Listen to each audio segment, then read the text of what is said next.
ጠላት እየመታ ውቅያኖስ ጥልቁን ፈጥኖ ያገነነ ነገር ለወጠ ሁሉ በእርሱ ሆነ። እመኑ በእርሱ ድል ያድናል ጌታ ተጋድሎ ጠላት እየመታ ውቅያኖስ ጥልቁን ፈጥኖ ያገነነ ነገር ለወጠ ሁሉ በእርሱ ሆነ። እመኑ በእርሱ ተራራው ነደደ፣ እመኑ በእርሱ ሸለቆ ታወከ፣ እመኑ በእርሱ ዝግባ ተሰባብሮ፣ እመኑ በእርሱ ዓለቱ ደቀቀ፣ እመኑ በእርሱ ያዕዛብ፣ እመኑ በእርሱ የማይነጋ ሌሊት፣ እመኑ በእርሱ ማያልፍ ቀን የለም። እመኑ በእርሱ ሁሉ ይቻለዋል፣ እመኑ በእርሱ ጌታ መድኃኔዓለም፣ እመኑ በእርሱ ፍቅር ለዘላለም፣ እመኑ በእርሱ ደግ አባት ለልጁ፣ እመኑ በእርሱ ሙሌት ተዘርግታ፣ እመኑ በእርሱ ትኖራለች እጁ፣ እመኑ በእርሱ ድንቅ ያደርጋል ጌታ ተጋድሎ ጠላት እየመታ ውቅያኖስ ጥልቁን ፈጥኖ ያገነነ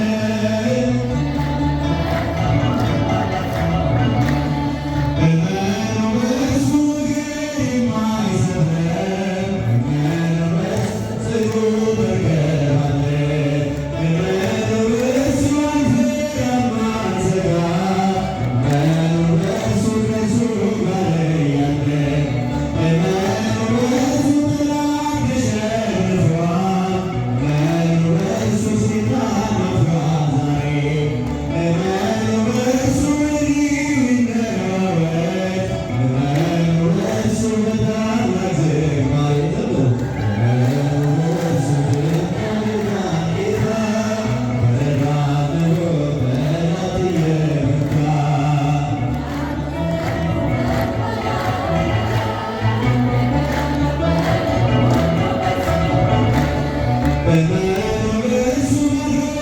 በስመ አብ ወወልድ ወመንፈስ ቅዱስ አሐዱ አምላክ አሜን። ክቡር አባታችን መልአከ አርያም ኤፍሬም ጥላሁን የዚህ ታላቅ ካቴድራል ዋና አስተዳዳሪና የመንጋው ጠባቂ፣ ክቡር መምህራችን መጋቢ ብሉይ መክብብ የካቴድራሉ የስብከተ ወንጌል ክፍል ኃላፊና የትርጓሜ መጻሕፍት መምህር፣ ክቡራን የካቴድራሉ መምህራነ ወንጌል በየማዕረግ ስማችሁ በልዩ ልዩ የሥራ ዘርፍ የምታገለግሉ የካቴድራሉ አገልጋዮች በየማዕረግ ስማችሁ ከውስጥ የቅዱስ ያሬድን ዝማሬ ማሕሌት የቆማችሁ ያላችሁ የመላእክትን ምስጋና ሁልጊዜ ባንደበታችሁ የምትመሰክሩ የምትዘምሩ የምታገለግሉ ሊቃውንተ ቤተ ክርስቲያን በየማዕረግ ስማችሁ በዚህ ቀን በዚህ በዓል ላይ በዚህ ቅዱስ ስፍራ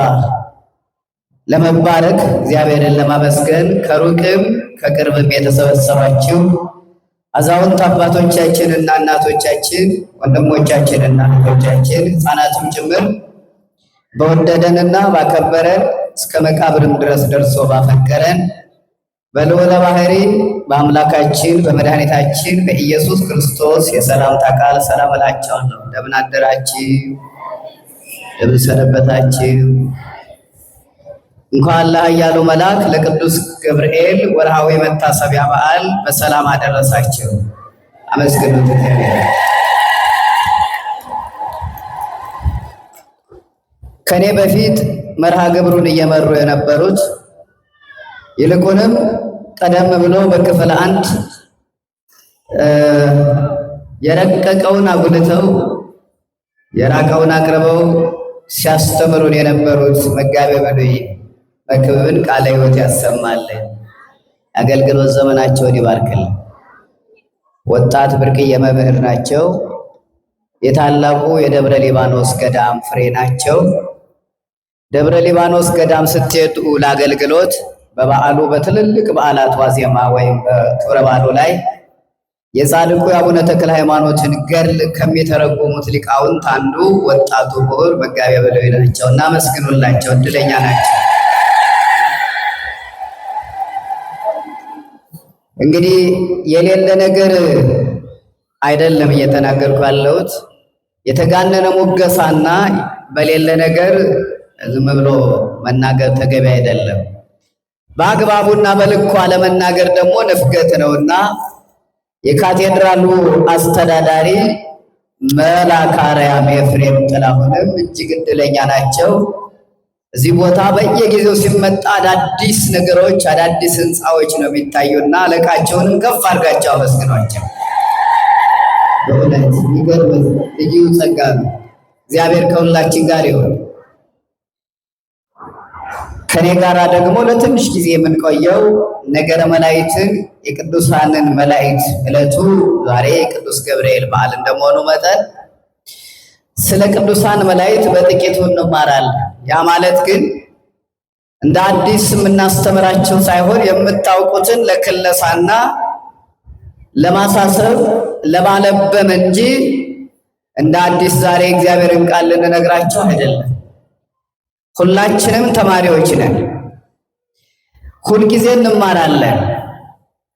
አእምሯችን መጻሕፍትን ካላነበብን፣ ሁልጊዜ ካላልተማርን ውስጥ ያለው ነገር ከውስጥ ይተናል።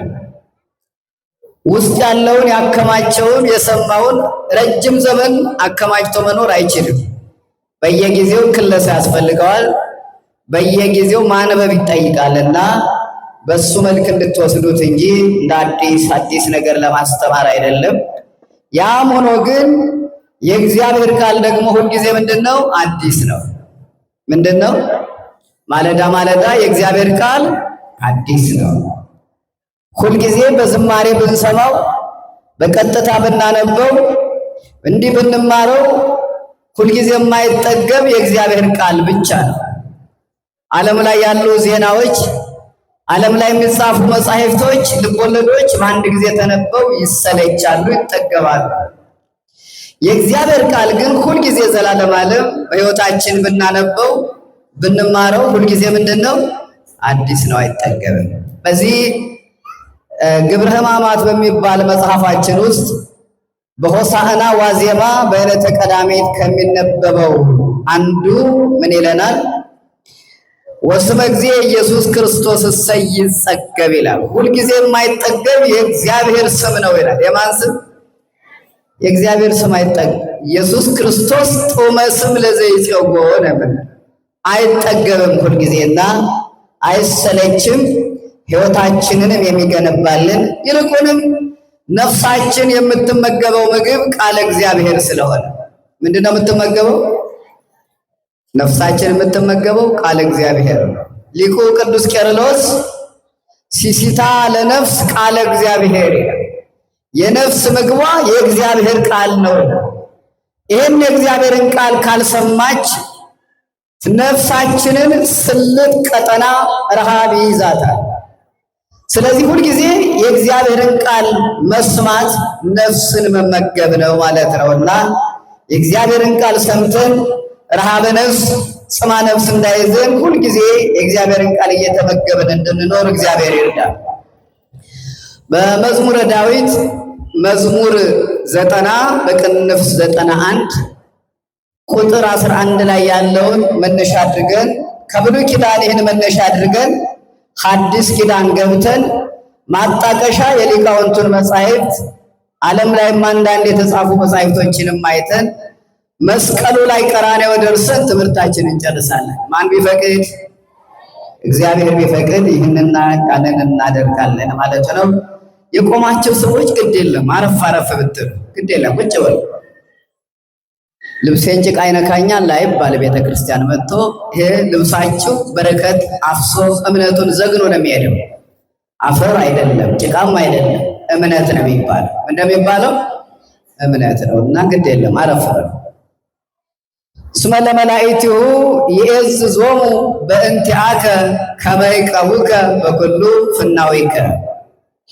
በመንገድህ ይጠብቁህ ዘንድ መላእክቱን ስላንተ ያዛቸዋል። እስቲ ከኔ ጋር በሉ።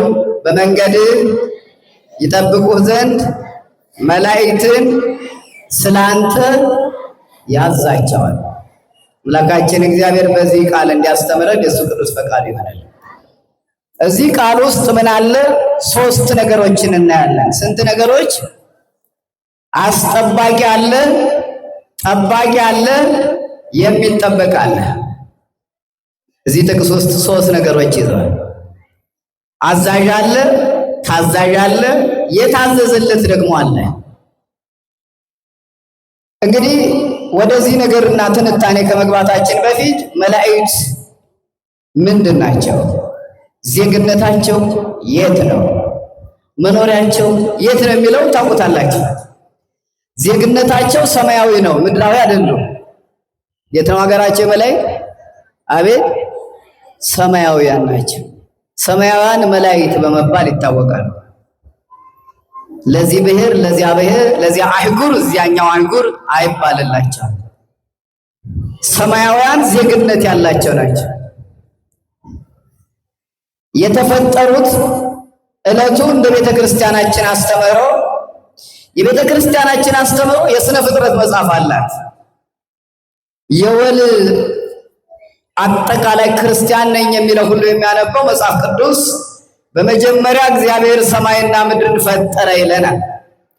ሰማይና ምድር ሲፈጠር ሰማያውያን መላእክት አብረው የተፈጠሩ ናቸው። የመጀመሪያ ፍጥረት እሑድ ዕለት የተፈጠሩ ፍጥረታት 8 ናቸው። ከነዚህ መካከል አንደኛዎቹ መላእክት ናቸው። ምንና ምን ናቸው? መላእክት ናቸው። መላእክት እንግዲህ በተለያየ ቋንቋ ሌላ ስም ሊኖራቸው ይችላል። መላእክት ምንድናቸው ብትለኝ ይላል ቅዱስ ጳውሎስ፣ መናፍስት ረቂቃን መናፍስት ናቸው።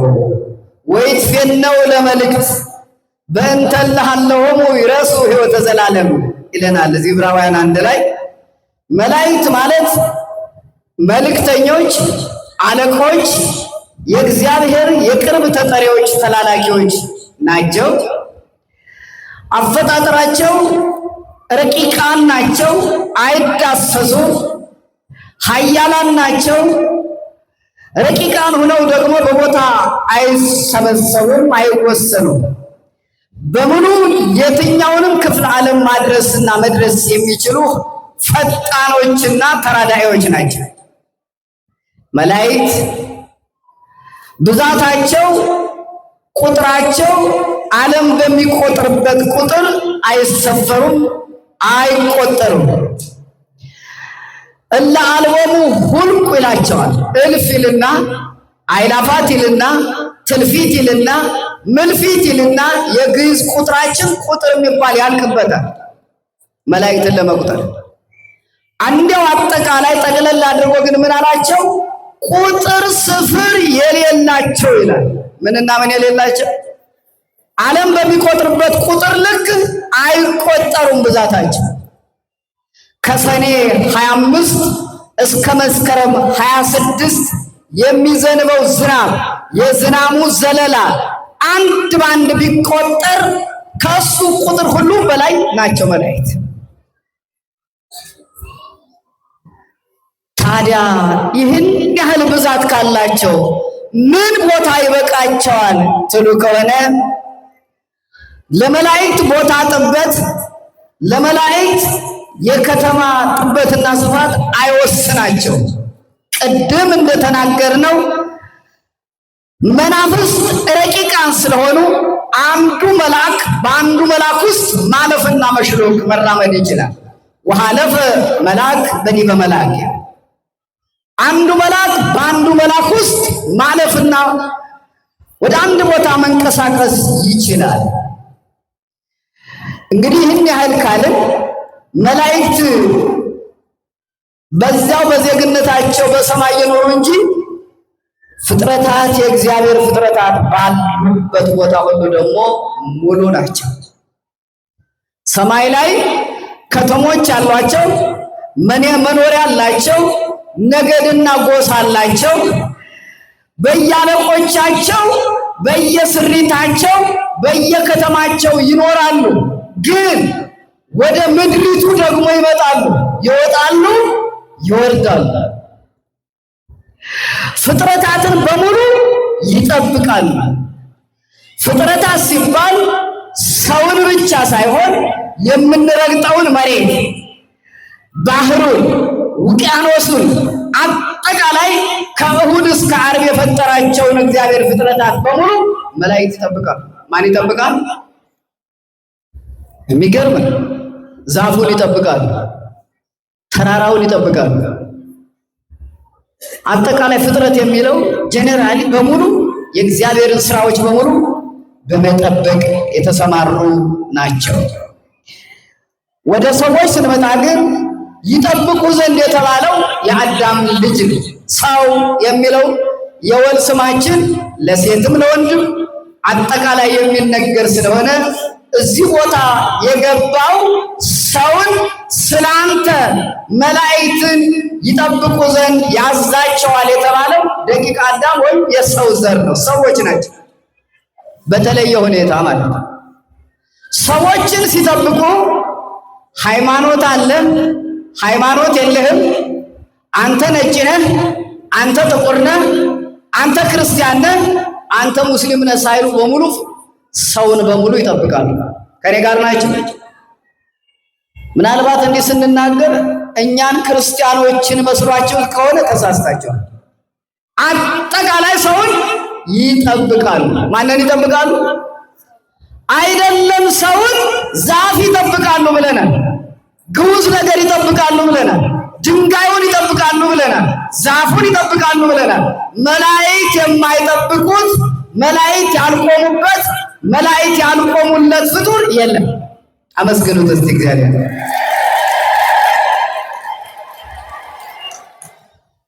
ሰውን ግን በሁለት መልኩ ከፍለው ይጠብቁታል። በስንት መልክ? በሁለት መልክ።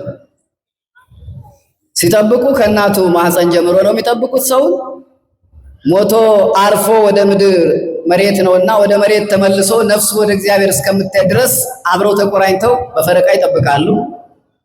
ግን ሰውን በሁለት መልክ ይጠብቁታል ብለናል። ያመነውን ቀርበው ያላመነውንና የማያምነውን ደግሞ ርቀው ይጠብቃሉ። ከቃሉ ጋር ናችሁ። አባቴ ሆይ የሚለው የእግዚአብሔር ልጅ ሆነው ከአብራ ከመንፈስ ቅዱስ ከማኅፀነ ዮርዳኖስ የተወለደውን ቀርበው ይጠብቁታል። ከሱ ጋር ቆመው ይጠብቁታል። እግዚአብሔር አይወርድም አይወለድም ብሎ ያላመነውን ግን 20 ሜትር ላይ 40 ክንድ ላይ ቆመው ይጠብቁታል። ከቃሉ ጋር ናቸው። ስንት ሜትር ላይ ቆመው? የማያምነውን ሰው ስንት ቦታ ላይ? 20 ሜትር ወይም 40 ክንድ ላይ ቆመው ይጠብቁታል። ክርስቲያኑም ኃጢአት ሰርቶ በደል ፈጽሞ እግዚአብሔርን ክዶ ንስሐ ሳይገባ ለሰይጣን በሩን ከፍቶ አሻፈረኝ ብሎ እድሜ ተሰጥቶት ንስሐ የማይገባ ከሆነ በተመሳሳይ እሱንም 20 ሜትር ላይ ቆመው ይጠብቁት። የማይጠብቁት የማይጠበቅ በመላእክት ቁጥጥር ስር በመላእክት ጥበቃ ስር የማይውል ፍጡር የለም። እኒህን ጠባቂዎች የሾመልን የሰጠን የረዳንና የሚረዳን እግዚአብሔር ስሙ የተመሰገነ ይሁን። ለዚህ ነው መላእክቱን ስላንተ ይጠብቁ ዘንድ ያዛቸዋል። በመንገድህ እንዳትሰናከል፣ እንቅፋት እንዳይመታ፣ ችግር እንዳይደርስብህ መላእክትን ያዛቸዋል ብሎ ነብዩ የተናገረው ለዚህና ለዚህ መሰል ነገር ነው። እንግዲህ ቅዱሳን መላእክት ዜግነታቸው ሰማያዊ፣ ስራቸው ተልእኮ ናቸው ካልን ፍጥነታቸውን ደግሞ እናያለን። እንደምን አደራችሁ አላችሁ አይደል? የዓለም ውጣ ውረድ የዓለም ችግር ልባችንን በብዙ ነገር ወጥሮታል። በብዙ ነገሮች በብዙ ውስብስብ ችግሮች ውስጥ ነው ያለነውና ይህን ሁሉ ችግር እነዚህን ተራዳኢ መላእክቶችንን ከኛ ጋር ካላሰለፍን የምንቋቋመው አይነት ነገር አይደለምና ከአእምሮ በላይ የሆነው እግዚአብሔር ተራዳይ መልአክ ያዘዘልንና የሚያዘዘልን እግዚአብሔር ያለምን ውጣ ውረድ አሸንፈን ወደሱ እስከምንሄድ ድረስ እንዲረዱን ቅዱሳን መላእክትን ያዘዘልን። በቅዱሳን መላእክት ጥበቃ ስር እንድንኖር ተጠባብቀን እኛም ሕጉን ጠብቀን እነሱን ጠብቀውን እንዲኖሩ እግዚአብሔር ቅዱስ ፈቃዱ የሆነልን ክርስቲያኖች ፍጥነታቸው አንድ መልአክ ወደዚህች ምድር ለተልእኮ ሲመጣ የሚወስድበት ጊዜና ሰዓት አንዳንዴ ምሳሌ ስለጠፋ ከመቅጽበተ ዓይን ብለዋል ሊቃውንቱ። እንደ ዓይን ጥቅሻ ከዚያም በረቀቀና በፈጠነ መልኩ ምሳሌ ዘይሐጽጽ ስለሆነብን እንጂ አንድ መልአክ ከእግዚአብሔር ተልእኮ እዚች ምድር ላይ መጥቶ አሁን ሲታጠን የነበረውን የዕጣኑን መስዋዕት ለመቀበል ተቀብሎ እግዚአብሔር ፊት ለማድረስ የሚፈጅበት ጊዜና ሰዓት አይሰፈርም፣ አይለቅም። ዓይናችንን ክድን አድርገን ቦግ እስከምናደርግ ድረስ መልአኩ ስራውን ሰርቶ ሄደዋል። አመስግኗቸው ወርጋች ሄደዋል፣ ወስደዋል። ከዚያም በፈጠነ መልኩ ማለት ነው። እስኪ እነዚህ መላእክት ሲጠብቋቸው የኖሩትን ሰዎች በጥቂቱ እናያቸው። እዚያው ብሉይ ኪዳን ውስጥ በአንድ ወቅት አንዲት ሴት በጣም በብዙ ችግር ውስጥ ነበረች። ከቤት ተሰዳ ወጥታ ነበር። ተጣልታ ካሰሪዋ ጋር ከጌታው ጋር ተጣላች። ልጅ ወልዳለች።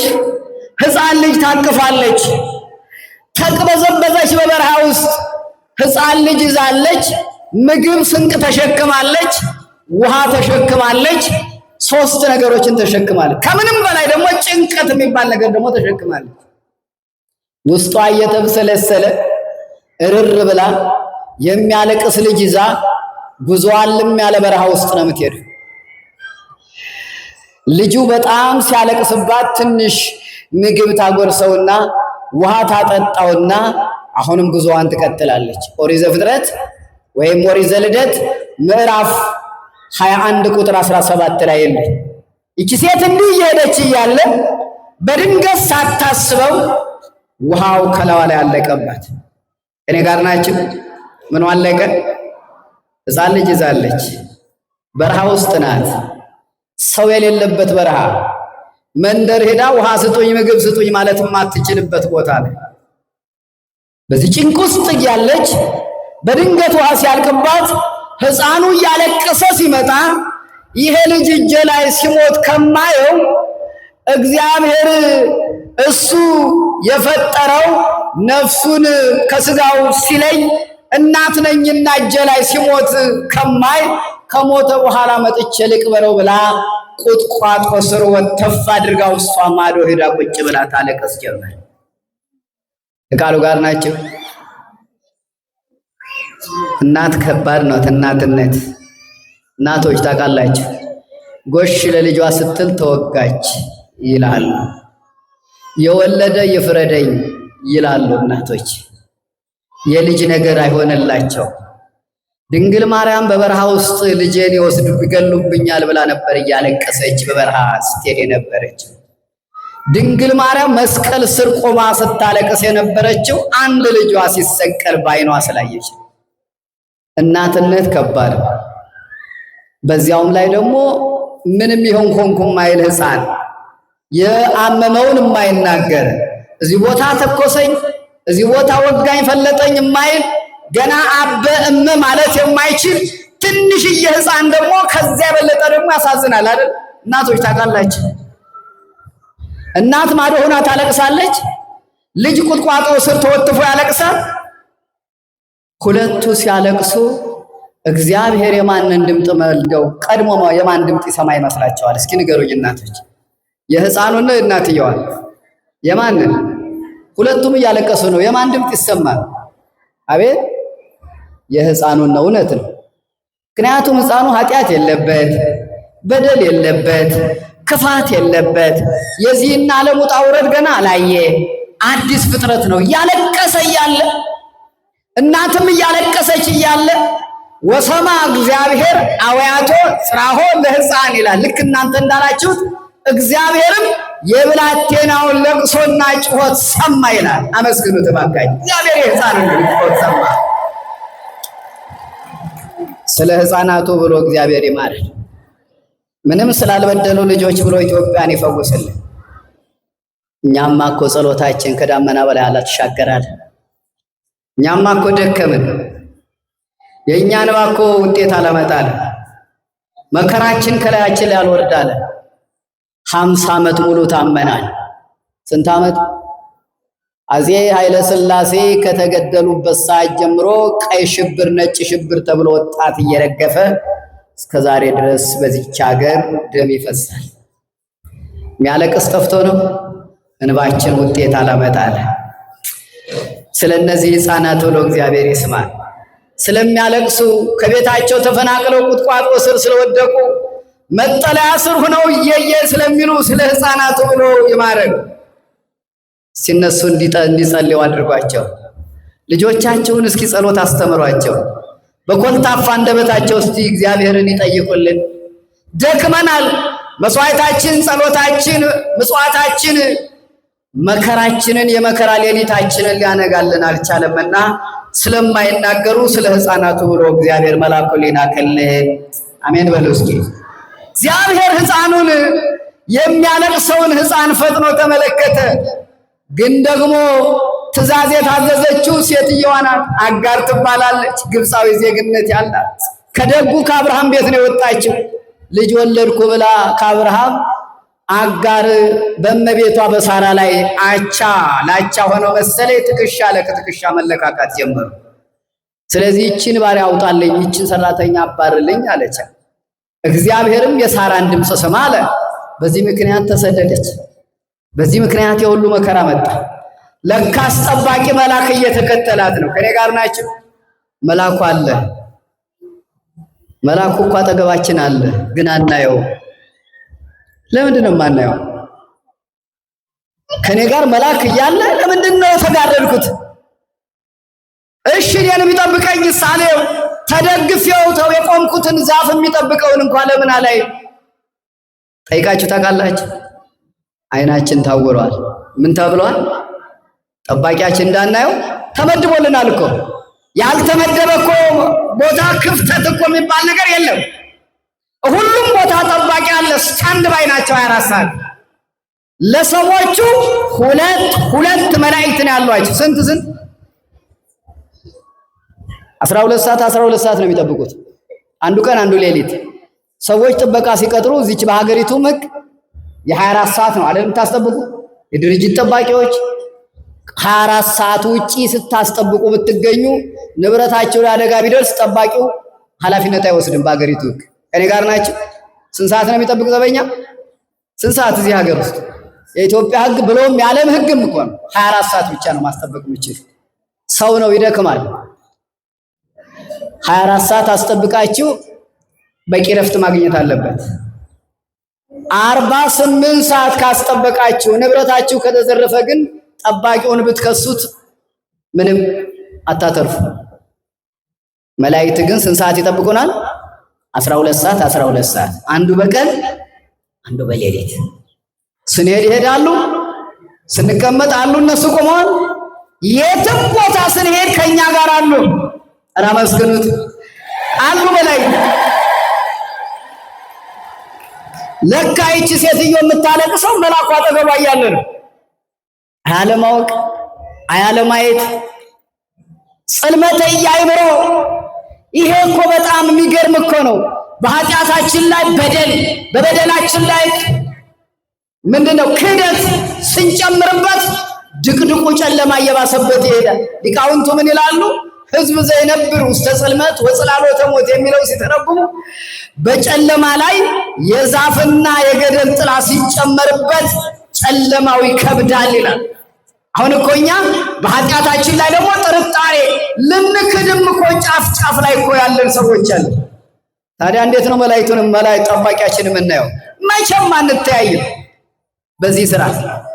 እና አቡነ ተክለ ሃይማኖት ግን መልአኩ ጋር ይነጋገሩ ነበር። ቅዱሳን የምንላቸው እና አቡነ ገብረ መንፈስ ቅዱስ ከመላእክት ጋር ነበር የሚሆኑት። ቅዱሳን የሚባሉ ሰማዕታት፣ ጻድቃን አጠቃላይ ቅዱሳን የሚል የወል ስም የጋርዮሽ ስም ያላቸው ተፈጥሯቸው ሰዎች ሆነው ሳለ ግን ከሰማያውያን መላእክት ጋር ይነጋገሩ ነበር፣ ህብረት ነበራቸው። አቡነ ተክለ ሃይማኖት ከእሳቸው ጋር ይውልና ያነጋግራቸው የነበረ ቅዱስ ሚካኤል፣ አቡነ ገብረ መንፈስ ቅዱስ ከታናሽነታቸው ጀምሮ መላ ዘመናቸውን ሲከተላቸው የነበረው ቅዱስ ገብርኤል ነው። ደስ አይሉም?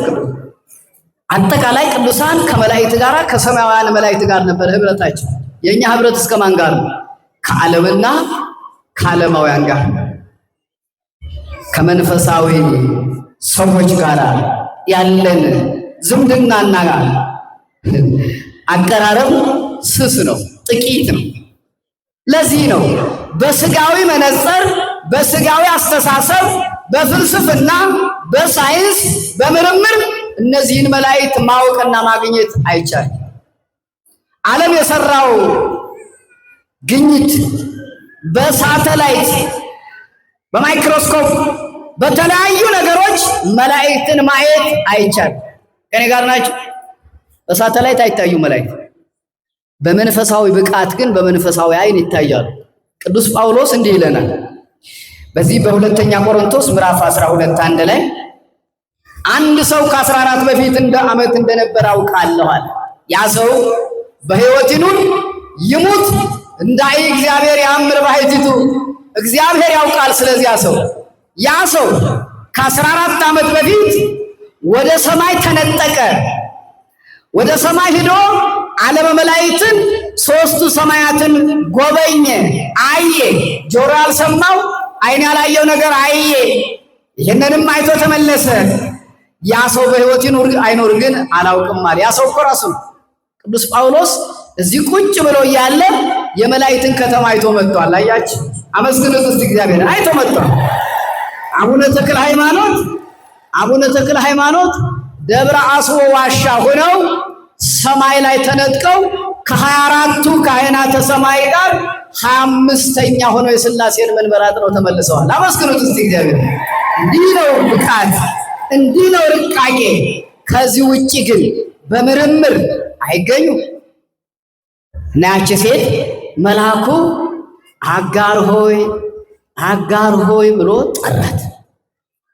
ቀና አብላች እንባዋን አቆመችና ለአፍታ አደመጠች።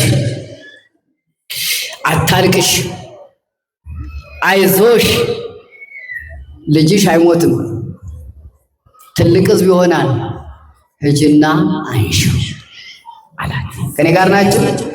ማን ይሄን ያላት? የእግዚአብሔር መልአክ። ልክ የድምፅ ስትሰማ እየሮጠች ንዋን አብሳ እየሮጠች ልጇ ጋር ስትደርስ እውነትም አልሞተም ልጁ። አመስግኑት። አልሞተም።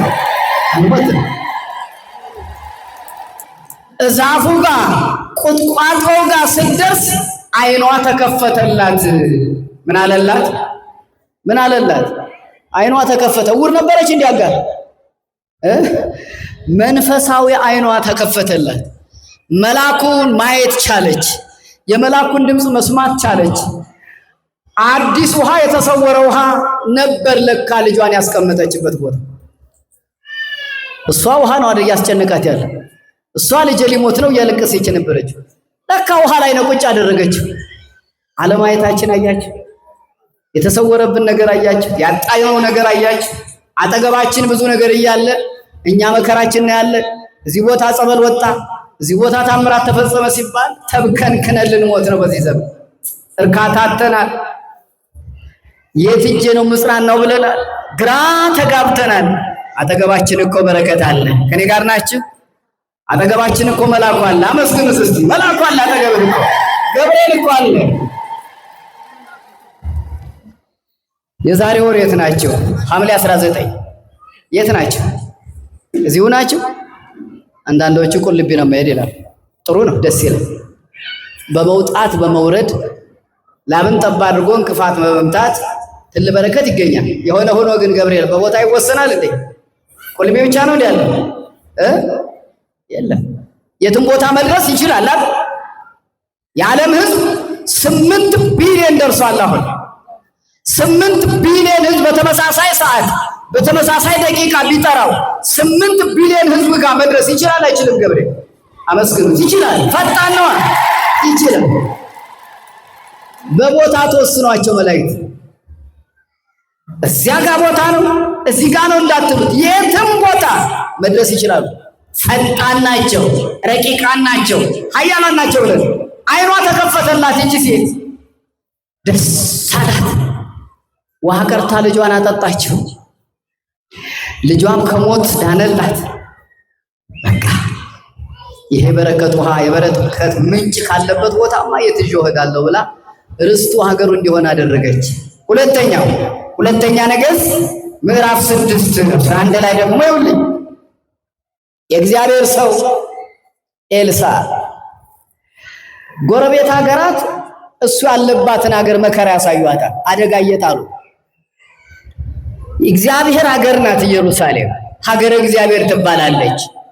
አሁን ግብሯ ሌላ ቢሆንም አሁን በሐዲስ ኪዳን ቅድም መምህራችን ሲነግሯቸው እንደነበረው እስራኤል ዘነፍስ የምንባለኛ ሀገረ እግዚአብሔር የምንላት ድንግል ማርያምን፣ ሀገረ እግዚአብሔር የምንላት ቤተክርስቲያንን ነው።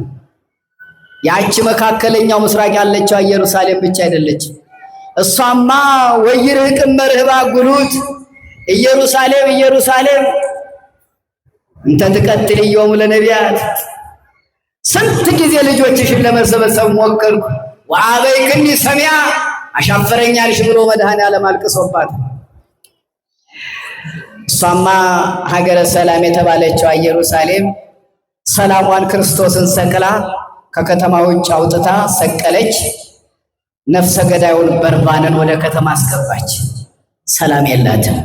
አሁን እኛ ኢየሩሳሌም ውስጥ ነው ያለነው።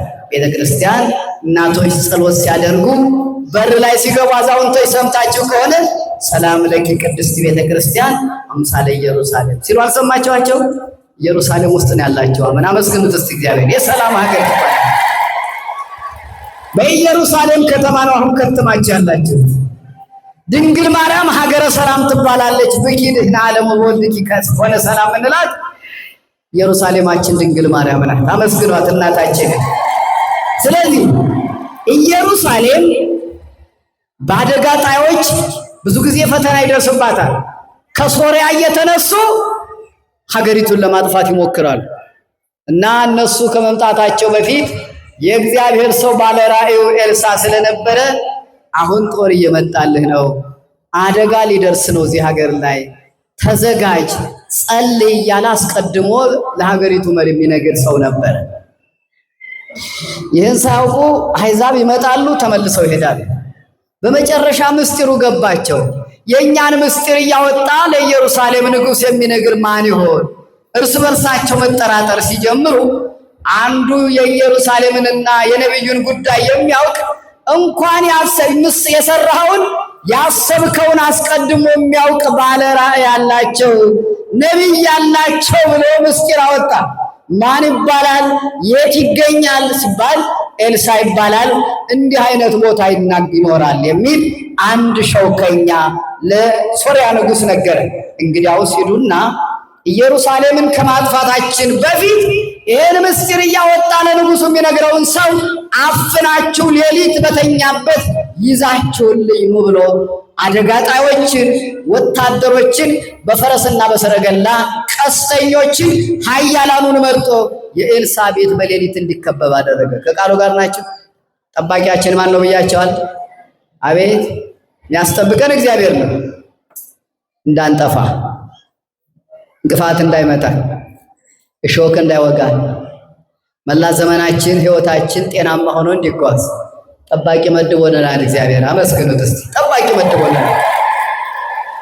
የማያንቀላፉ የማይራቡ የማይሰለቹ ጠባቂዎችን መድቦልናል ርኅሩኅ አባት። ከዚያ ወታደር መጥቶ የኤልሳን ቤት ዙሪያ ጥምጥም ከቦ፣ ለካ ዙሪያውን በወታደር ተከቦ አድረዋል ነብዩ። ጠዋት አንዱ ብላቴና ገያዝ የሚባል የኤልሳ ተማሪ በሩን ከፍቶ ሲወጣ በጦር ተከቧል ቤታቸው። ከኔ ጋር ናችሁ? ደነገጠ። የእግዚአብሔር ሰው በጦር ተከበናል። ልንገደል ነው፣ ልንታፈን ነው፣ አልቆልናል። የኛ ጉዳይ ከአቅማችን በላይ እኛ ልንቋቋመው የምንችለው ጉዳይ አይደለም አለና እየፈራ እየተርበተበተ ነገረው። ሲነግረው ምን አለው ነቢዩ? እባክህ እግዚአብሔር ሆይ የዚህን ብላቴና ዓይን ክፈትለት። የማንን ዓይን ክፈትለት? የዚህን ወጣት ዓይን ክፈትለት። እውር ነበር እንዴ? አያችሁ፣ ይሄ እኮ ነው ጉዳዩ። ለካ ኤልሳዕን የሚጠብቀው ዙሪያውን መላእክት ደግሞ አለ። ለካ የእሳት ሰይፍ የታጠቁ የእሳት ሰረገላ ላይ የሚቀመጡ እሳታውያን መላእክት እሳት የሚተፉ ዙሪያውን ከነሱ ጋር አሉ። እሱን አላየ፣ እነሱን ለማየት አልደረሰም ብቃት ውስጥ። የቅዱሳኑን ጸጋ ይወት ኤልያስ እንደኛ፣ ኤልሳዕ ኤልያስ እንደኛ ሰዎች ናቸው። ግን ደግሞ ሰው የማይሰራውን ስራ ሰርተዋል። እንዲህ ይለናል ያዕቆብ በመልእክቱ ምዕራፍ 5:17 ላይ ኤልያስ ዘከማነ ሰብ፣ ኤልያስ እንደኛ ሰው ነው። ወጸለየ ከመ ይዝንም ዝናም ለዘር ጠል ለመከር እንዳይሰጥ ጸለየና ሰማዩን ዘጋው። ግን እንደኛ ምንድን ነው? ሰው ነው። ሰው ብቻውን ነው። ሰው ዝናብ መዝጋት ይችላል? የሰማዩ አይችልም። ከበቁስ ይችላሉ። ሰማዩን ይዘጋሉ፣ ፀሐይን ያቆማሉ። ከቀድሞ ሰዎች ኢያሱ መጽሐፈ ኢያሱ ምዕራፍ 10 ስታዩ ፀሐይን አቁሟል። እና አቡነ ዜና ማርቆስ ፀሐይን አቁመዋል። ብዙ ቅዱሳን ከአእምሮ በላይ የሆነ ነገር ሰርተዋል። ለመንፈሳውያን ይቻላል፣ በስጋዊ አስተሳሰብ ግን አይቻልም። በፍልስፍና አስተሳሰብ ግን አይቻልም። በሳይንስ ቀመር አይቻልም። ለሰው የማይቻል ለማን ይቻላል? ለእግዚአብሔር ይቻላል። ለእግዚአብሔርና እግዚአብሔርን ለመረጡት ይቻላል። ከዚያ እስኪ ደግመህ ውጣ አለው። ደግሞ ወጣ። አይኑ ተከፍቷል። መንፈሳዊ አይኑ ተከፍቶለታል። ቅድም ያየው በስጋዊ አይኑ ነበር። አሁን መንፈሳዊ አይን ወጣለትና ከበሩ ብቅ ሲል ተራራው ሁሉ በመላእክት ተሸፍነዋል። አመስግኑት እስቲ እግዚአብሔር። ተራራው ሁሉ እንዲህ ነው የምንጠበቀው። በተለይ እሱ ስትቀርቡ የእሱ ስትሆኑ ደግሞ እንዲህ ነው ጠበቀው። ኃያላኑ ከበዋቸው ቆመዋል። ገባ ተመልሰው በደስታ የእግዚአብሔር ሰው ከነሱ ጋር ካሉት ይልቅ ከኛ ጋር ያሉት ይበልጣሉ። ተራራው ሁሉ የእሳት ፈረስ አለ። ብዛታቸው እሳት ነው የለበሱ፣ እሳት ነው የታጠቁ። እነዚህ ተራ ነገር ነው የያዙ፣ እነሱ ደግሞ ልዩ ትጥቅ ነው የታጠቁ። ከኛ ጋር ያሉት ይበዛሉ፣ ይበረታሉ፣ ይበልጣሉ አለው። ደስ አለው። አመስግኑት እግዚአብሔር። ይበልጣሉ። አሁን እኮ አሕዛብ አልገባቸው ያለ እኛን በቁጥር ቀንሰው አሳንሰው አኮስሰው እነሱ በቁጥር በዝተው ተትረፍርፈው ምድሪቱን ሞልተው ተሹመው እኛን እያመነመኑ እያኮሰመኑ መሄድ ነው። ግን እኮ ከኛ ጋር ያሉት እርግሞ ይበልጣሉ። ይበልጣሉ አይበልጡም? በቁጥር ማነስና መብዛት ነው እነሱ የሚያሰሉት። እኛ ደግሞ ወክሌቱ ይሰድድዎሙ ለእልፍ የሚል ደግሞ አስተምሯል። ሁለቱ እልፉን ማባረር ማሸነፍ ይችላሉ የሚል አስተምሯል። ምን ካለን? እምነት ካለን። ምን ካለን? የጠፋብን እኮ ነገር ይሄ ነው። ሩቅ ሳንሄድ እኮ እዚህ ሀገር ተሰርቷል ይሄ ነገር። የብሉይ ኪዳን ዘመንን ሳይሆን በዚች ሀገር ውስጥ የዛሬ 80 ዓመት እኮ ተተግብረዋል። ትዝ ይላቸዋል። በየዓመቱ የካቲት 23 ቀን የሚከበረውን በዓል የአፍሪካ የጥቁር ሕዝቦች የላቲን አሜሪካዎችን ሁሉ ችቦ የለኮሰችው ኢትዮጵያ ሰሜን አውሮፓ ተነስቶ ግዙፍ የሆነ ዘመኑ የወለደውን መሳሪያ የታጠቀ ጣሊያን የሚባለውን ፋሽስት ድንበር ጥሶ እኛን ዳግም በባርነት ለመግዛት ይችን ቤተ ክርስቲያን ወደ ካቶሊክ ለመቀየር ቄሱ እንደገና ቅስና እንዲወስድ መነኩሴው እንደገና ምንኩስና እንዲወስድ ብለው መሳሪያ ጦር መሳሪያ ባርከው ወደኛ ሲመጡ የነሱ ተመጣጣኝ መሳሪያ ይዛ አይደለም የጠበቀቻቸው ኢትዮጵያ። ምን ይዛ ነው የጠበቀቻቸው? አቤት ጸሎት። ከኔ ጋር ናችሁ? ምህላ፣ ማህሌት፣ ስብሐተ ነግህ፣ ታቦት ተሸክመው ነው የጠበቋቸው። አመስግኑት እስቲ እግዚአብሔር። ታቦት ተሸክመው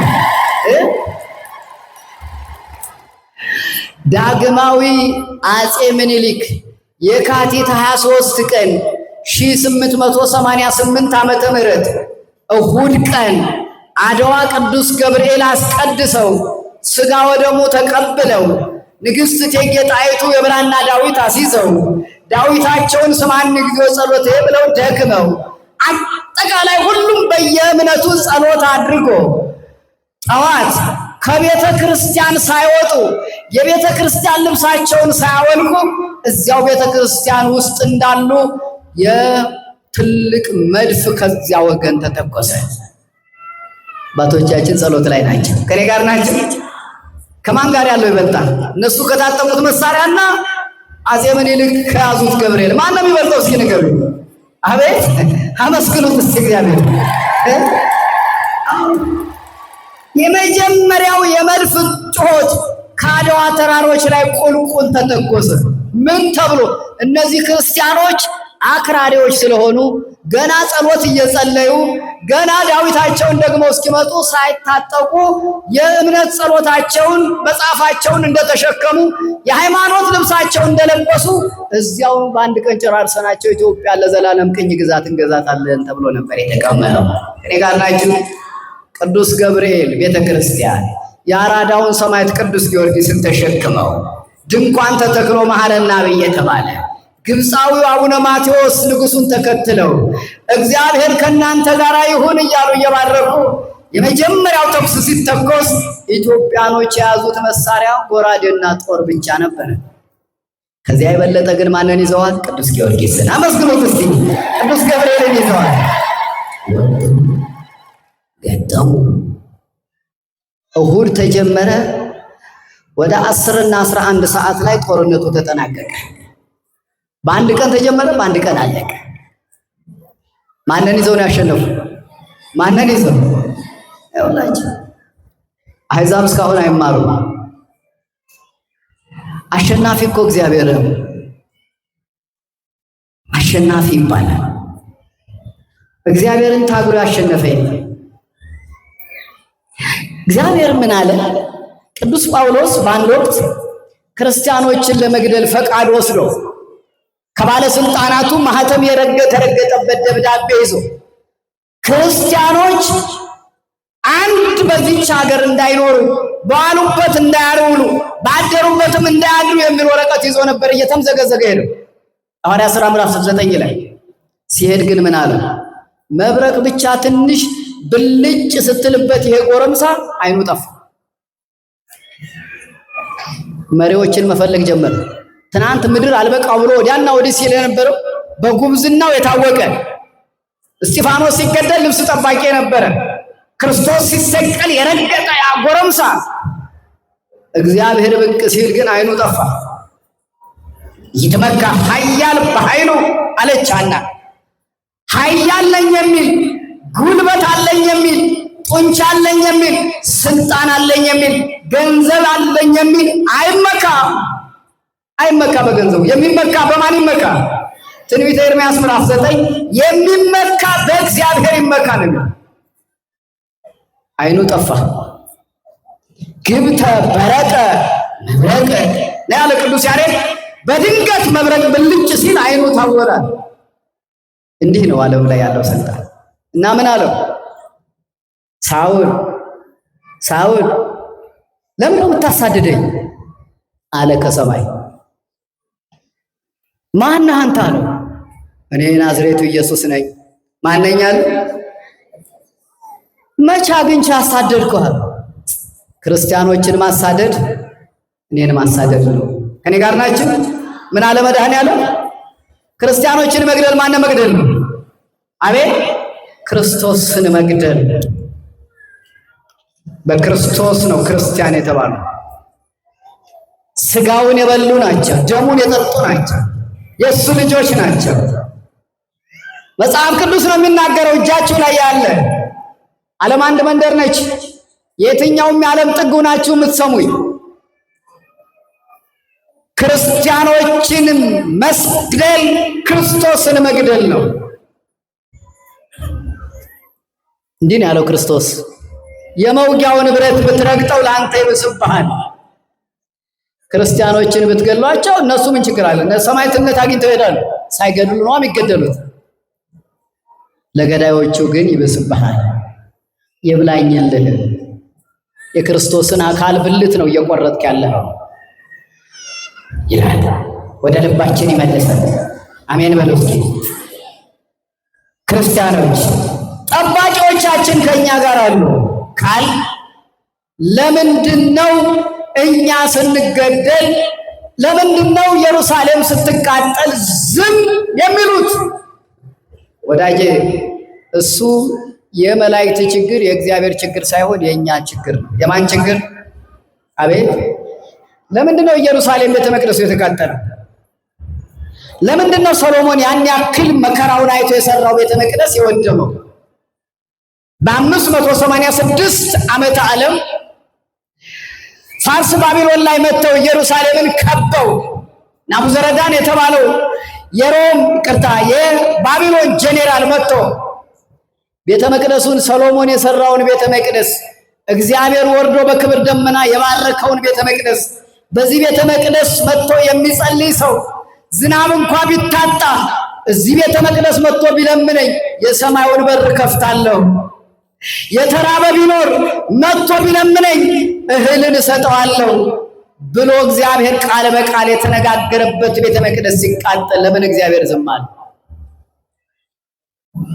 የራሱ የባረከው ያ ሰሎሞን መከራውን ሲያየኖረበት ዓለምን የሚያስደንቀው ቤተ መቅደስ ቁመቱ፣ ወርዱ፣ ስፋቱ ልክ እግዚአብሔር በገለጠለት ጥበብ እግዚአብሔር እየነገረው የሰራው ቤተ መቅደስ ሲወድም ምን ነው እግዚአብሔር ዝም አለ?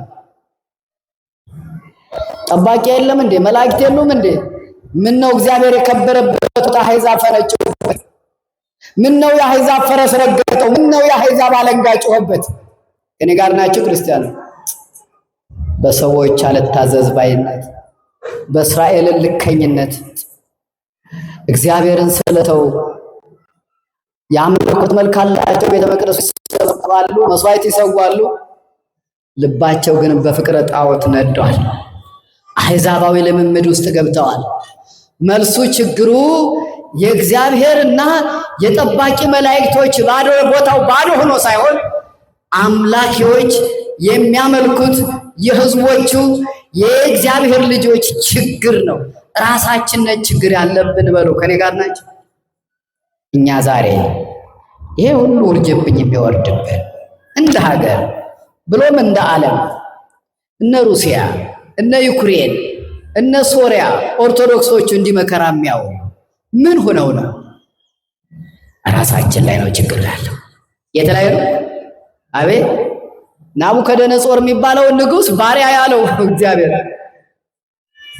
እጅ ሁነ ተበቀልልኝ፣ አጥፍተዋል፣ በድለዋል፣ እነኝህን አጥፍቼ ሌላ ህዝብ እኮ አመጣለሁ ብሏል እግዚአብሔር አይደል?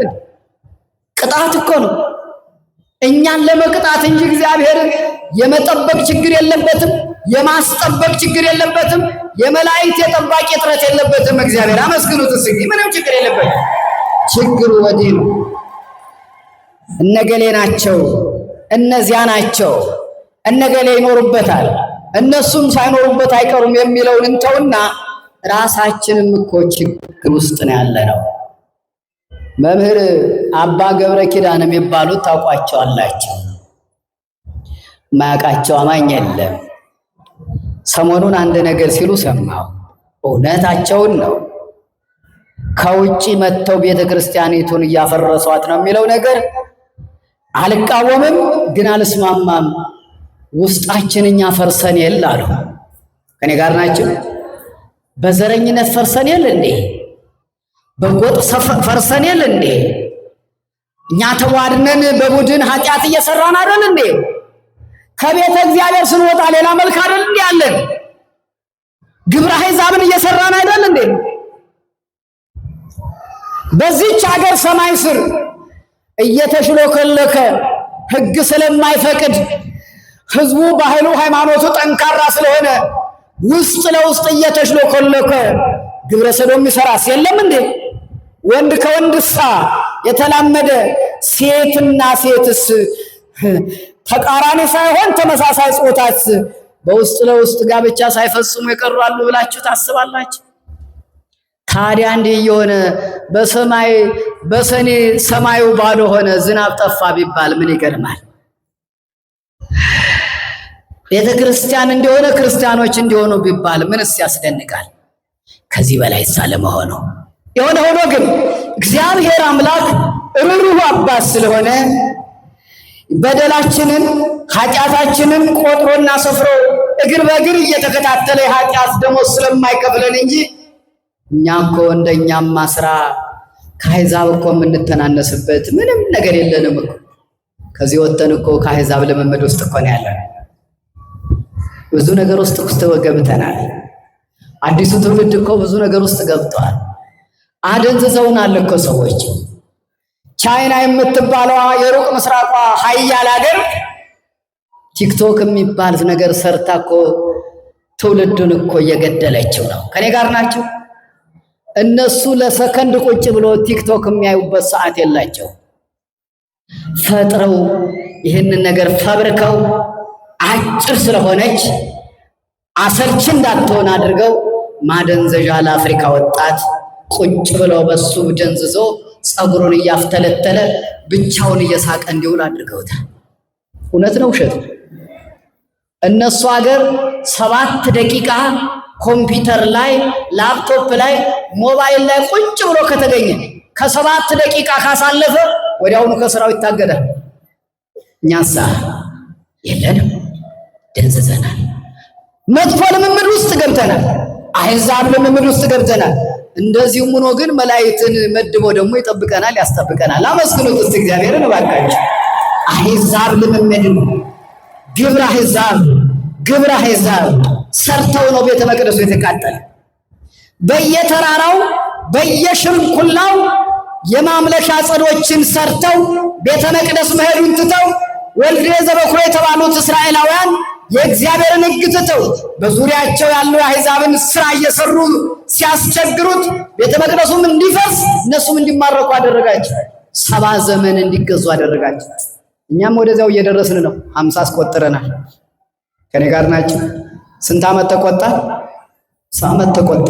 እግዚአብሔር ይቅር ይበለን። መላእክት ግን ሁልጊዜ ከኛ ጋር አሉ። የምንጸልየውን ጸሎት እንዲያምኑ ከመካከላችን 50 ጻድቃን ስላሉ 45 ጻድቃን ስላሉ ቅኖች ስላልጠፉ ነጭ ለብሰው መሃላችን ቆመው ማታ ላይ ቤታቸው ውስጥ በበርሜል ውስጥ ውሃ ቆመው እዚህ ከተማ ውስጥ እዚሁ እናንተ መካከል ቀን ሽቶ እየሸተቱ ቀን ማራኪ የሆነ ልብስ ለብሰው ልዩ መኪና ይዘው ማታ ጸሎት ቤታቸው ደግሞ በርሜል ውስጥ ውሃ አቆመው ሲጸልዩ የሚያድሩ አማኞችም አሉ። ያልጠፋ ነው በእነሱ ጸሎት ሳይሆን ይቀራል። ብዙ ሰው እዚያ ድሪቶ የለበሱትን እዚያ ያሉትን ነው በሩቁ አጠገብ ብዙ ጻድቅ ስላለ ነው ሳንጠፋም የቀረ ነው። አመስግኑት። አሉ እዚህ ውስጥ አሉ። ራሳቸውን ደብቀው ካህን አይደለን ቄስ አይደለን እናውቃለን ብዙ ነገር። ጸሎት ቤታቸው ገብተናል። ራሳችንን ታዝበናል። ባዶነታችንን ተምረናል። ለካስ 50 ጻድቃን ነው እዚህ ከተማ ስላለ ነው እንዲህ ያልጠፋ ነው። እንባ ሲያለቅሱ የሚውሉ የሚያድሩ የዚች ሀገር ነገር የሚገዳቸው ከነሱ አልፈው ለዓለም ሲያነቡ የሚያድሩ አማኞች አሉ እዚህ ከተማ ውስጥ። አመስግኑት እባካችሁ። ሰጥተው አልሰጠንም። ብዙ ነገር አድርገው ለዚህ ቤተ መቅደስ እስኪ እንናገርላችሁ ለሌላውም ማርያ ይሆናል ስንላቸው ትንፍሽ እንዳትሉ እኛና ገብርኤል ብቻ እንተዋወቃለን የሚሉ ብርቅዬ አማኞች አሉ እዚህ ውስጥ። አመስግኗቸው እባካችሁ። ከመላእክት ጋር የሚያድሩ ከማን ጋር የሚያድሩ? የመላእክትን እንጀራ የሚበሉ። እንጀራ ይበላሉ እንደ መላእክት? ምግብ አላቸው ወይ? አይበሉ። ምንድነው ምግባቸው? እነ ቅዱስ ገብርኤል ምስጋና አኮቴቶ እረፍቶም አኮቴቶ መጽሐፈ ሄኖክ ምዕራፍ 32 ላይ ምስጋና ነው ምግባቸው፣ ልብሳቸው እሱ፣ ምግባቸው እሱ። የህልውናቸው መሰረት የቆመው ጸንቶ በምስጋና ነው። እንደ መላእክት ሲያመሰግኑ የሚያድሩ ገዳም ያልገቡ ገዳሙን ከተማ ውስጥ አኑረው ከገዳም በላይ የሚኖሩ አማኞች አሉ። እዚህ ከተማ አሉ። አታውቋቸው፣ እንድታውቋቸውም አይፈልጉም። እኛ ጽድቅ የሚባለውን ያስቀመጥንበት መስፈርት ክራይቴሪያ ራሱን የቻለ ነው።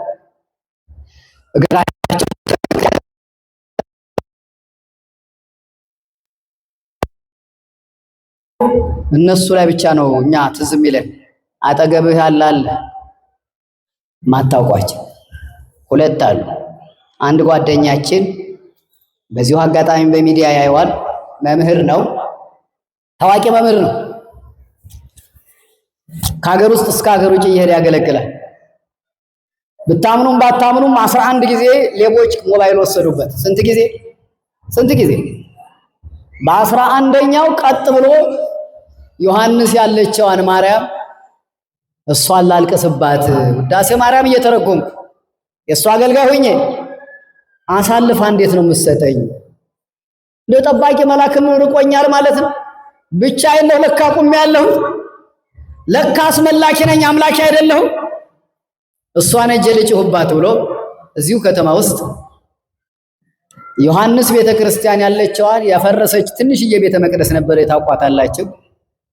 እዚያ ሄዶ ሲያለቅስ ቆይቶ እንባውን ቤተ መቅደሱ ላይ አብሶ ተመልሶ ሲወጣ አንድ ሰውነቱ በጭቃ ጭምልቅልቅ ያለ ፀጉሩ በጭቃ የተተበተበ ልብስ የሚባል ላዩ ላይ የሌለ ሀፍረተ ስጋው ላይ ትንሽዬ ማዳበሪያ ያገለደመ ከኔ ጋር ናቸው።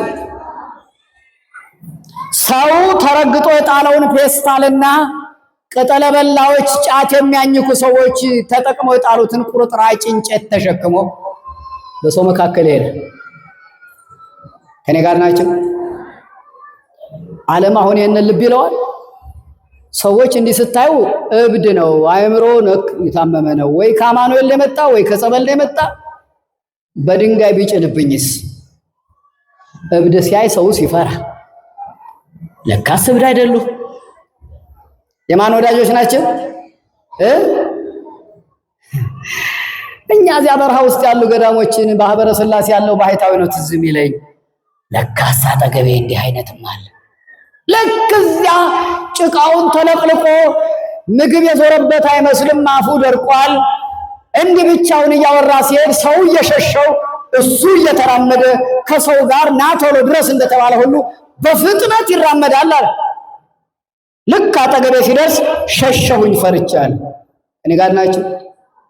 አይምሮ እየሰራ አይደለም ብሎ ነው አለ። አጠገቤ ሲደርስ አሁን ስንት ነገር የምትጠየቀው ያለ ድንግል ማርያም ሞባይል ጠፋብኝ ተብሎ ይለቀስባት አለኝ አለ።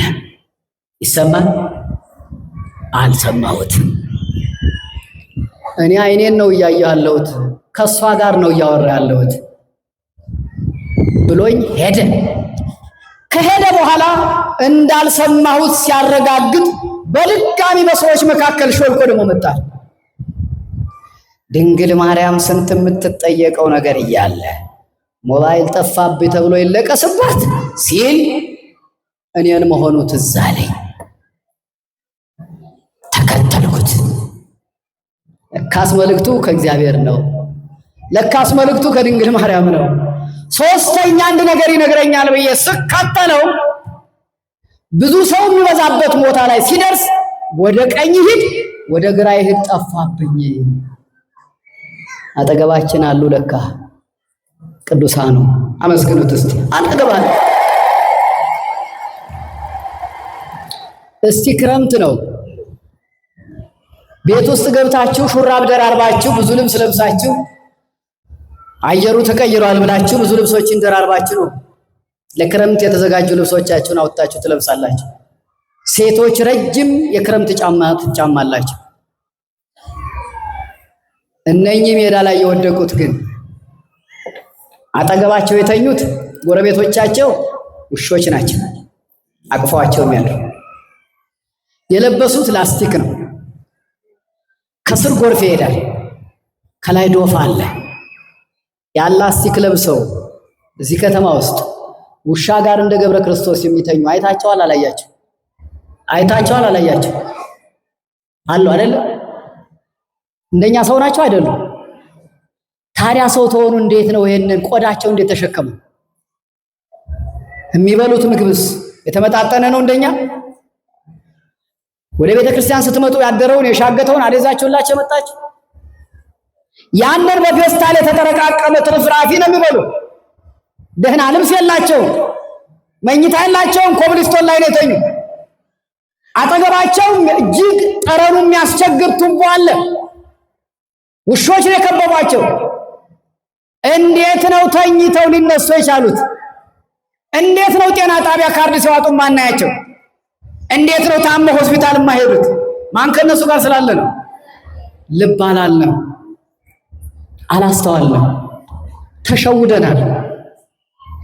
ትቅበዘበዛለህ። አንዴ ስውሯ ሄዳለሁ፣ አንዴ ጊዜ አገኛቸዋለሁ እያለ ጥላቸው መጣ። ጠባቂ መልአክ አጠገባቸዋል።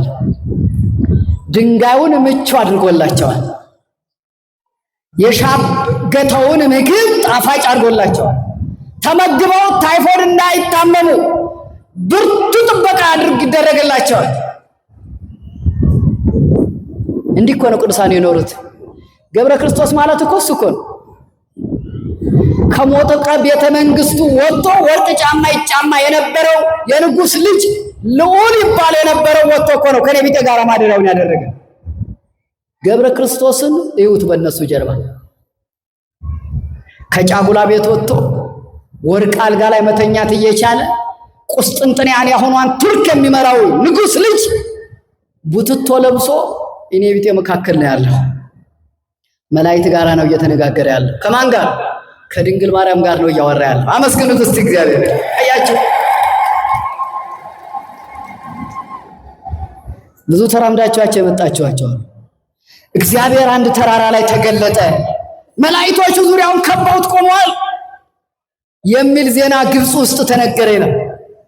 እግዚአብሔርን ለማየት መላእክትን ጠባቂው ዙሪያውን የቆሙትን መላእክት ለማየት ህዝቡ በነቂስ ወጥቶ እየተጋፋ አቀበቱን ተራራውን እየጠቀጠቀ እየሮጠ ቀድሞ ቦታ ለማየት ህዝቡ እየሮጠ ሲሄድ አንድ ሽማግሌ መንገድ ላይ ቁጭ ብሏል። እባካችሁ ልጆች እግዚአብሔር ተራራው ላይ ተገልጧል፣ መላእክቶች ሁሉ እየታዩ ነው ይባላልና እኔንም እባካችሁ ተሸከሙኝና እግዚአብሔርን አይቼው ልምጣላችሁ። እኔ ጋር ናችሁ። ማን የተገለጠ ተራራው ላይ? እግዚአብሔር ከነሰራዊት ንጉሱ ባለበት ጭፍራው አለ፣ መላእክት ባሉበት እግዚአብሔር አለ። የቅዱስ ገብርኤል ቤተክርስቲያን ነው። የመድኃኔዓለም ሥጋ ነው የሚቆረሰው። ሰራዊተ መላእክቱ ለመድኃኔዓለም ይቀውሙ ቅድሜሁ ለመድኃኔዓለም እንል። እግዚአብሔርን ለማየት አንተን ተሸክሜ ይህን ተራራ ገና ስወጣ እግዚአብሔር ቶሎ ቢሰወርስ፣ መላእክት ቶሎ ብለው ወደ ሀገራቸው ቢሄዱስ? ተቀልዳለህ እንዴ? ልጅ ካለ ልጆች ይሸከሙ፣ የራሱ ጉዳይ እያሉ አዳሜ እየደገጠው ሄደ። ይህ ሽማግሌ በእግሩ መሄድ አይችልም። እንኳን ተራራውን ለመውጣት ሜዳውንም መራመድ አልቻለም። እያዘነ እያለ አባ ብሶ የሚባሉ ሽማግሌ መነኩሴ መጡ። ህዝቡ ሂዱ አልኳል። ወዴት እየሄዱ ነው አባቴ? እዚያ ተራራ ላይ እግዚአብሔር ተገልጧል ተብሎ እኔ ስለምን ይቅርብኝ፣ እግዚአብሔር ለየው መላእክቶቹንም አይችልም ታብዬ እያዘገምኩ ነው። እባክዎ እኔንም ይዘውኝ ሄዱ አባዬ። ሰው ሁሉም ብሎኝ ሄደ አለ ይሄ ሽማግሌ። ከኔ ጋር ናቸው? አይ እንዳንተ ሸግሸኔም ሽማግሌ ነኝ፣ መሸከም አልችልም እንጂ ከቻልኩ ልሞክራሉ። ሽማግሌ ይህን ሽማግሌ ዝቅ አሉና ሰቅሰቅ አድርገው ሲያነሱት ቀላል። እኔ እኮ አቅም የለኝም ብዬ ሳይህም በጣም ከባድ መስለህ ነበር፣ ቀላል አሉትና ተሸክመውት ይሄዳሉ። ለካ ሽማግሌ ማን ነበር? እግዚአብሔር ነው ለካ። አዳሜ ተራራው ላይ ደርሳለች እየተጋፋች። ኧረ ወዲህ ነው ነገር ወዳጅ። እዚያ ማህበረ ሥላሴ ላይ ብቻ ታስቀምጠው እግዚአብሔር እና አጠገብህ አለ ከውሻ ጋር ተኝቶልሃል የኔ ቢጤ መስሎ በራችሁን እየደበደበ አይደለም ጧት ማታ ስለ ቸሩ እግዚአብሔር ስለ አባ ገብር ስለ አቡነ ገብረ መንፈስ ቅዱስ የሚሉ ድምጾች እናቶች ሲደበደብ በራችሁ ብቅ ብላችሁ አይታችሁ ቡትቶ የለበሰ ማየ እንጀራ ሲላችሁ አረ የለኝም አድርሻለሁ እግዚአብሔር ይስጥህ ግጥም በሩ ስንት ጊዜ ይሆን እግዚአብሔርን የመለሳችሁት ከበራችሁ ስንት ጊዜ ይሆን ያባረራችሁት ስንት ጊዜ መጥቶ ይሆን አሁን ወደ እናንተ ስመጣ እዚች በሩ ላይ የሚያምሩ ቄስ አቤት ሲያምሩ አቤት ግሬሳቸው አይታችኋቸዋል ሁለት ልጆቻቸውን ታቅፈው ይለምናሉ መረገም ነው ቄስ ድሃ ሆኖ ይለምን የእግዚአብሔርን መንግስት የእግዚአብሔርን ቁልፍ መንግስተ ሰማያት ቁልፍ ይዞ ሜዳ ላይ ቆሞ ልጆቼ ብሎ ያልቅስ ይህ አይነት መከራ ነው የመጣብን ያሳዝናል ተሸክመውት ሄዱ ተራራው ቀላል ነው ቆይ ደግሞ እኔ ልሸከመውት አላቸው ወይ ኧረ እኔ ግድ የለም በእግሬ ሄዳለሁ አሉ ትንሽ ተሸከማቸውና ማን እንደሆንኩ ግን አውቀውኛል ኧረ እኔ አላወኩም ህዝቡ እዚያ ላይ ሊወጣ እኔን ለማየት የሮጠው መድኃኔዓለም ማለት እኔ ነኝ ያላቸው አመስግኑት እግዚአብሔር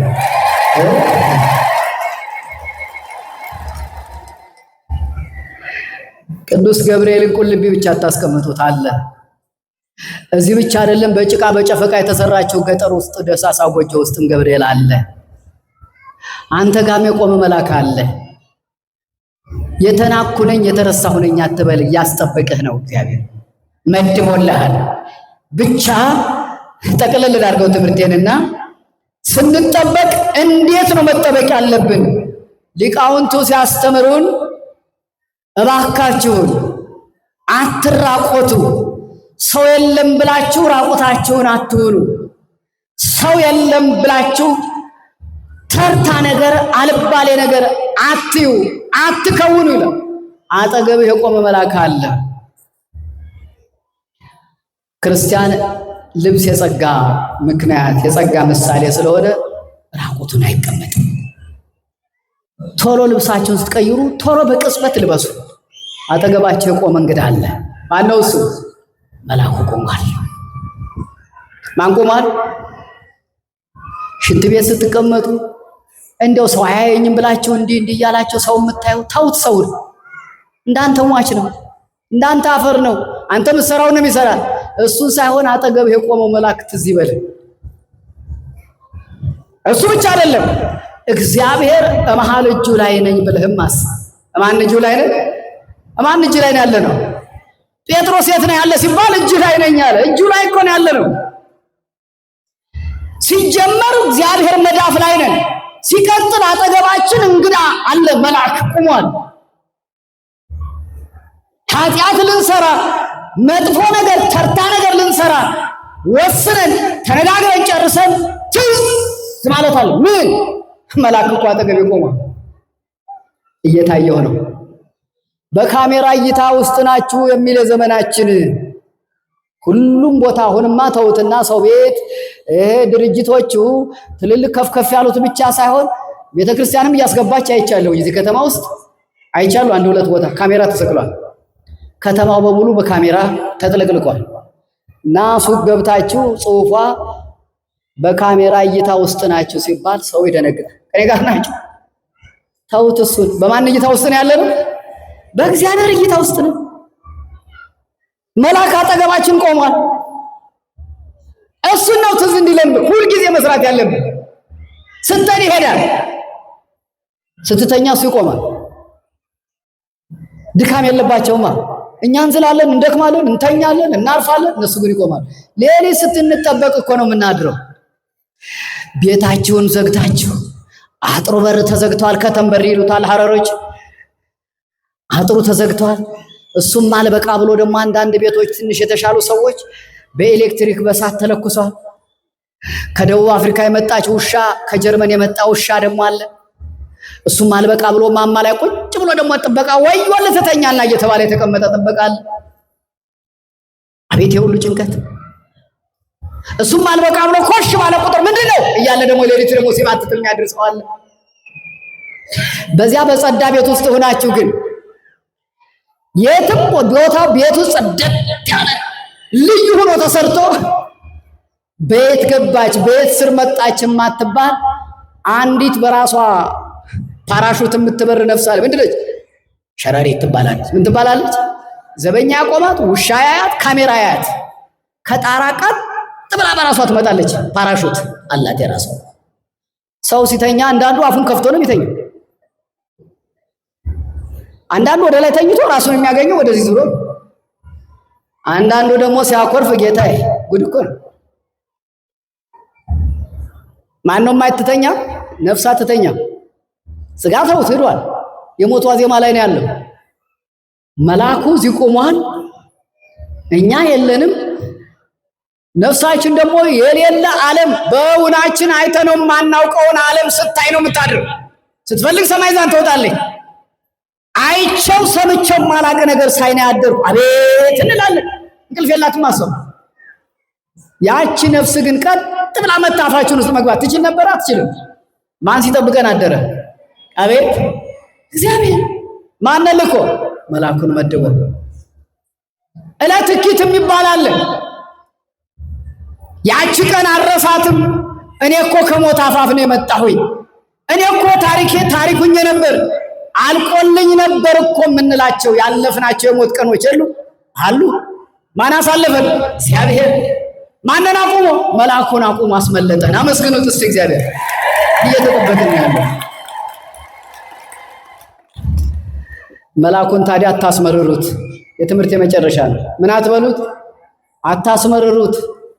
ምን ብለን አስመረር ነው? ኃጢአት እየሰራ ኃጢአት ሰርተን ተጨማልቀን ሳንታጠብ እየዋልን እያደር በምን ነው የምንታጠበው? በንስሐ ከነ ቆሻሻችንም ቢሆን ቆሞ ይጠብቃል መልአኩ። ሲፈራረቁ እነ የኔታ መክሩ ሲተረጉሙ ሰምታቸዋል። 12 ሰዓት ሞልቶ ይሄኛው ወደ ላይ ሲወጣ ያኛው ቁልቁል ሲመጣ ትንሽዬ ሰከንድ ውይይት ያደርጋሉ። የዚህ ቤተክርስቲያን ጠባቂዎች ጠዋት ላይ መጥቶ ጥበቃው ሲረከብ ሪፖርት ከአደረው ሰውዬ ሰምቶ ምን ገጠመህ ሌሊት ምን አዲስ ነገር አለ ይለዋል። የገጠመውን ነገር ዘርዝሮ በዚህ ክፍተት አለ፣ ይሄ ካልታጠረልን ሌሊት በዚህ አይነት ነገር ገጥሞኛል፣ ይሄ ገጥሞኛል፣ ይሄ ችግር አለ፣ ይሄ ነገር አለ ብሎ ዘርዝሮ ይነግረዋል። በተመሳሳይ መላእክትም ሲፈራረቁ አንዱ ቁልቁል ሲመጣ ይሄ ቁልቁል ሽቅብ ሲሄድ ሰውየው እንዴት አደረ፣ እንዴት አደረች ሴትዮዋ፣ ልጅቷ እንዴት ነበረች ይለው። አረ እሱን ነገር ተው። ምን አለ እግዚአብሔር ወስዶ በሞት አሰናብቶ እንጨቱን ሳሩን ቢያስጠብቀን ምን አለ። ተመረዋል። ምን ነው እንዲያስባላቸው መላእክት በኃጢአት አስመረረውት። ከኔ ጋር ናቸው። እንጨቱን የማይናገረውን ድንጋዩን ቢያስጠብቀን እዚህ ላይ ከሚመድበን ይህን ሰውዬ ጠብቅ ከመባል ድንጋይ በጠበቅኩኝ ይላሉ።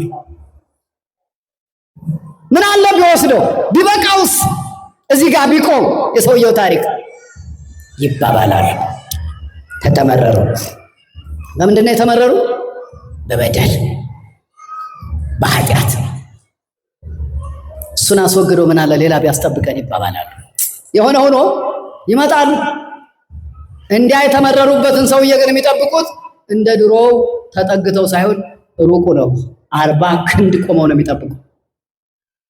ለምስክር ነፍሱ ከስጋው ተለይታ ሥላሴ ዙፋን ፊት ስትቀርብ አይቴ ነበርከ ምን ተገበርከ፣ አይቴ ነበርኪ ምን ተገበርኪ፣ የት ነበርሽ፣ ምን ሰርተሽ መጣሽ አንቺ ነፍስ የሚል ጥያቄ ከዙፋኑ ወጣ።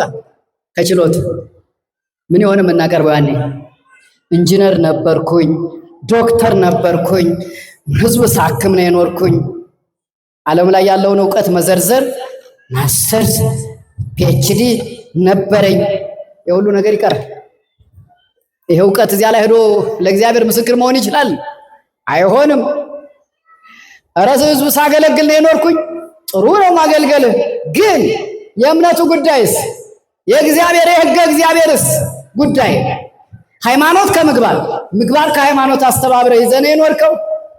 እግዚአብሔር ሳያውቅ ቀርቶ ነው እንደሚጠይቀው? ያውቃል። እውቀትም የባህሪው ነው። የኛ እውቀት ከውጭ የመጣ ነው።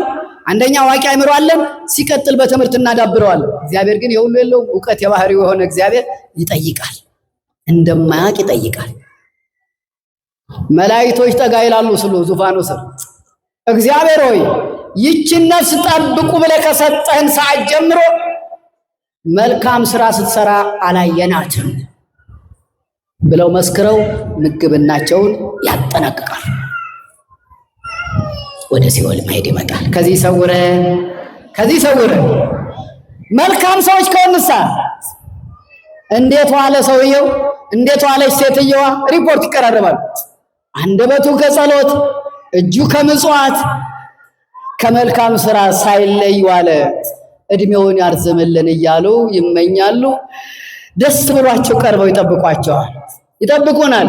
እንዲህ ለመሆን ያብቃን። አሜን። እስቲ አመስግኗቸው። መላእክት ይመሰክሩልናል። እዚህ ቁሟ